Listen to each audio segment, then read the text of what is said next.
അസ്സലാമു അലൈക്കും വറഹ്മത്തുള്ളാഹി വബറകാതുഹു. ബിസ്മില്ലാഹി വൽഹംദുലില്ലാഹി വസ്സലാത്തു വസ്സലാമു അലാ അഷ്റഫി റസൂലില്ലാഹ് വഅലാ ആലിഹി വസഹ്ബിഹിൽ ഫായിസീന ബിറില്ലല്ലാഹ് അമ്മാ ബഅദ്.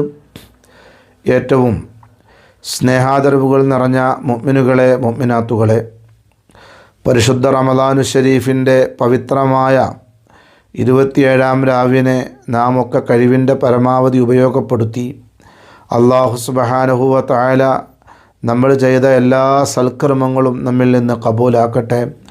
നമ്മൾ നടത്തിയ എല്ലാ പ്രാർത്ഥനകളും അല്ലാഹു സ്വീകരിക്കട്ടെ.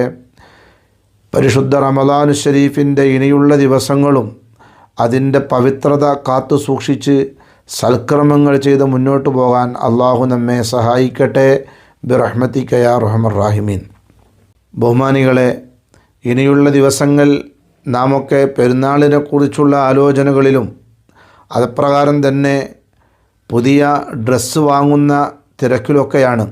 ഈ സമയത്ത് അള്ളാഹുവിൻ്റെ പരിശുദ്ധ ഖുർആനിലെ സൂറത്തുൽ അഅറാഫിൻ്റെ 2 ആയത്തുകൾ നിങ്ങളുമായി പങ്കുവെക്കാനാണ് ഞാൻ ആഗ്രഹിക്കുന്നത്.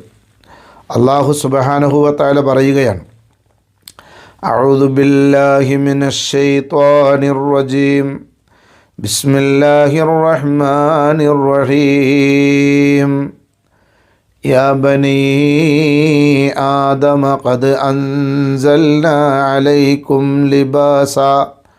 ഓ ആദം സന്തതികളെ, നമ്മൾ നിങ്ങൾക്ക് മേൽ വസ്ത്രം ഇറക്കി തന്നിരിക്കുന്നു.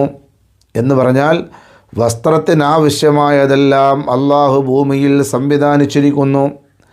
എന്തിനു വേണ്ടിയാണ് വസ്ത്രം ഇറക്കി തന്നത്?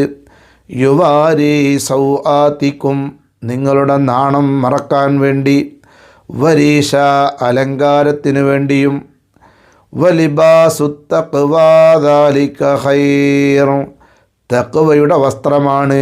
എന്ന് പറഞ്ഞാൽ വസ്ത്രം കൊണ്ട് പരിശുദ്ധ ഇസ്ലാം എന്താണോ ഉദ്ദേശിക്കുന്നത്, മനുഷ്യൻ്റെ നാണം മറക്കലാണ്, ഔറത്ത് മറക്കലാണ്.